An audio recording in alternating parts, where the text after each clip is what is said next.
Welcome to the I Can't Relax podcast, where I describe visual scenes from around the world to calm your mind in stressful situations. I'm your host, Benjamin Boster, and today's episode is titled Oak Tree.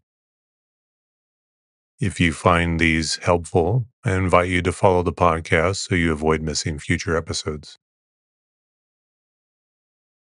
Now, before we begin, take a moment to find a distraction free space where you can get comfortable, either sitting or lying down.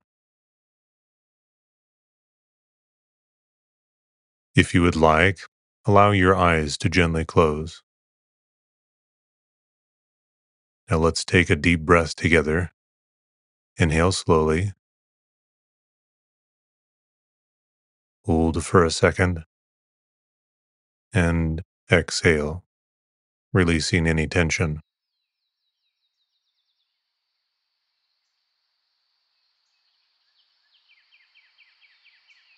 Now imagine yourself only a few millimeters tall, standing at the base of a giant oak tree. A tree you may have walked by countless times without a second thought. But now it stands before you like an ancient titan, its trunk stretching high into the sky, the branches sprawling outward in a grand display. You stand on one of the tree's exposed roots, the surface rugged and gnarled beneath your feet. The root snakes along the ground, its contours like those of a winding mountain range, creating ridges and valleys in miniature. You look up, and the oak towers above you. Its trunk is as wide as the horizon, and the branches disappear into a canopy far above. As you step onto the bark, which is rough and cracked, its texture a sprawling landscape, it's no longer just a surface. It's a labyrinth full of crevices that form deep ravines and ridges that rise high above your tiny perspective.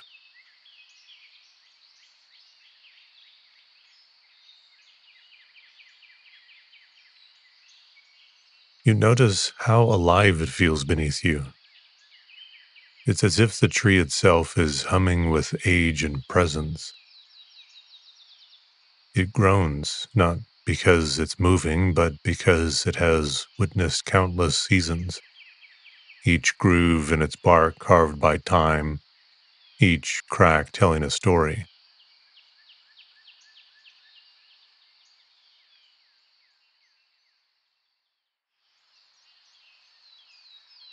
The air is rich with the earthy aroma of the oak, deep, woodsy, with hints of something slightly sweet.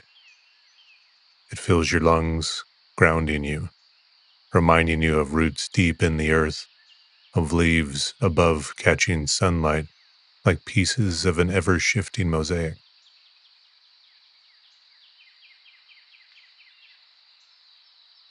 You take another careful step forward, your feet feeling every bump and ridge. The bark beneath is uneven, a weave of rises and dips. You cross over a deep crack, a divide that runs far below, almost like a canyon.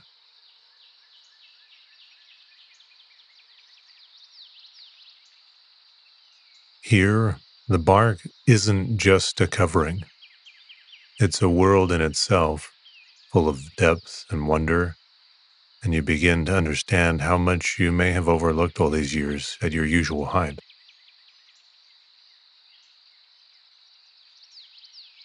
You arrive at the base of the tree and begin to effortlessly climb until you arrive at the first branch, where you rest for a moment. It feels like eons have passed as you ponder on how far you've come since the beginning of your journey.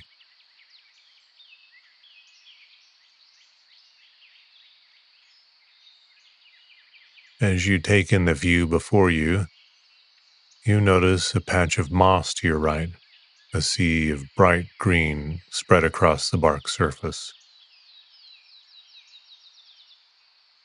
The moss is vivid, almost glowing in the filtered sunlight, each individual tendril standing upright like a forest in its own right. You move toward the mossy forest and with curiosity press your hand into it, and it feels damp, soft, and alive, in stark contrast to the dry, cracked bark. You walk into this new space, your steps cushioned, the moss springing beneath your feet, giving you a sense of comfort as you traverse this tiny world.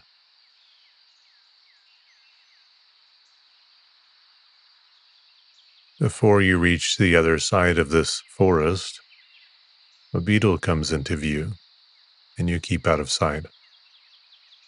But you notice its shell catches flashes of sunlight, iridescent and mesmerizing. You watch as it climbs steadily over the rugged bark, each segmented leg moving with precision. The beetle seems almost majestic, an adventure in its own world.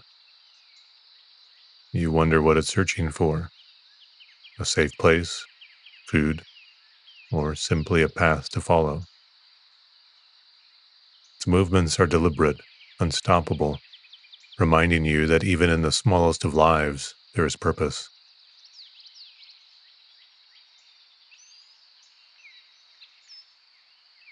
Once safe, you exit the forest and look above you. Beams of sunlight filter through the canopy of leaves, creating pools of golden light across the bark's ridges. Shadows move with the breeze, casting shifting patterns that dance across the terrain. The warmth of the sun touches your skin where the light falls, while the shaded crevices bring a coolness that contrasts with it. There's a rhythm to it all, a balance between light and shadow, warmth and coolness.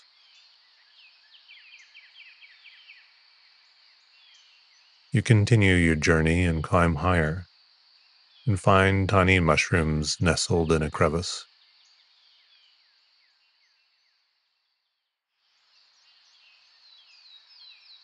Their caps are delicate like tiny umbrellas, almost translucent in the sunlight. They stand resiliently in this hidden part of the tree, fragile but enduring. You lean closer, marveling at the intricacy of their forms, how something so small could hold such beauty and strength. You realize they're not just mushrooms, they're outposts of life, growing where they can, thriving against the odds. A breeze passes through the oak's branches far above, and the rustling of leaves creates a deep whispering sound that seems to carry down through the trunk. The bark beneath your feet feels as if it hums in response, a resonance that rises from deep within the tree. You don't just see or hear this place, you feel it. You feel its age, its life, its enduring presence.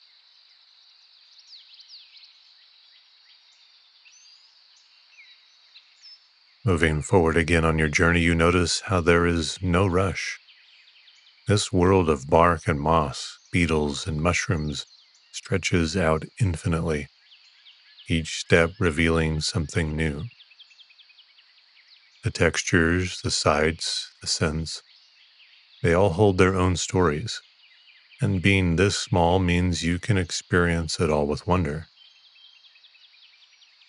There's something incredible about seeing the world from this perspective, like you're just a tiny piece of a much larger whole, yet somehow that makes everything more beautiful. You look up again, the enormous oak towering over you, its branches spreading wide, reaching up toward the sky. You smile to yourself, feeling the immensity of it all. And for once, Being small feels like the most incredible way to truly see.